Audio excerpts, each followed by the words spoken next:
foot in between. Taking a simple step Big step there. worthy of praise. All right, good job. Because each one a milestone Big step. on a path forward for 20-year-old Rebekah Caudle. It's been slower just because I can remember how it was before this happened. Caudle's on a fast track to rebuild. Every day she catches a glimpse of Beck, the woman she once was. It's just frustrating, but I have to realize that my future isn't gonna look like my past. Her future, living life after a severe brain injury. She was hit by a car on New Year's Day while fleeing to safety after a car crash on an Ann Arbor highway. It nearly took her life, erasing everything she knew. Mom has a picture of me with the trach in, and to me it's just like that happened to someone else, because I can't remember it. But her parents remember the nightmare all too well. 20 days in intensive care at U of M Medical Center, multiple skull fractures, broken ribs, a punctured lung. I would scream, cry, pray, cry, reset. Go a few hours, do it again, reset. We came really close to not being able to talk to her again. And even though she made it through the most critical hours, days felt like months. Her recovery painstakingly slow, and still not a single word out of Beck's mouth. Doctors eventually transferred her to the Mary Freebed Rehabilitation Center in Grand Rapids, and that's when Beck's parents say everything changed. Just 10 days into her intense rehab, a surprise. And I just, out of the blue, asked her, Beck, let's stand up. Let's sit on the mat table here. And at that point, without delay, she stood right up. A rare development, not usually seen in the recovery of someone with her type of brain trauma.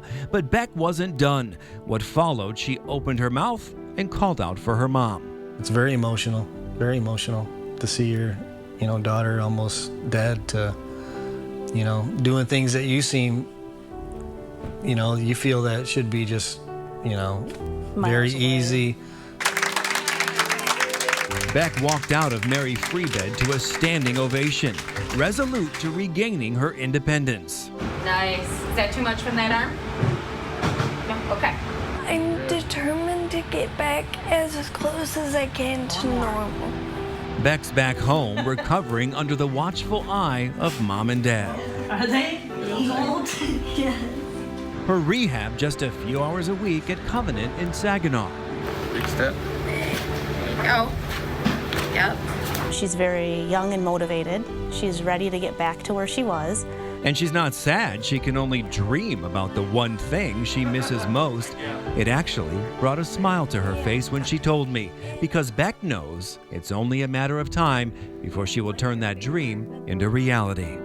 At night, I would listen to music in my headphones and then just dance. And now I can't do that. The things that are important are right in front of your face that you take for granted.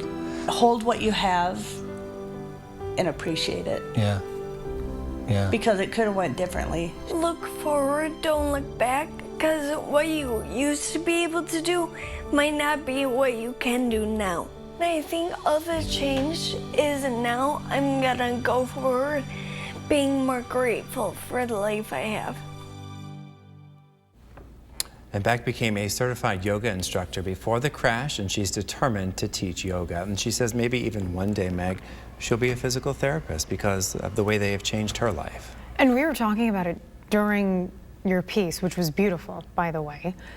I can't believe that this was just a few months ago, and to see the progress she's made, I mean, so critical in those first few hours after the crash. And now to see she's working on walking, she's talking. Oh my gosh. She's very determined. She told me she exercises at home, she exercises at physical therapy. She really wants to get back, and she wants to teach yoga, and I know that she actually will one day. She will, she will. Beautiful piece. Thank you, David.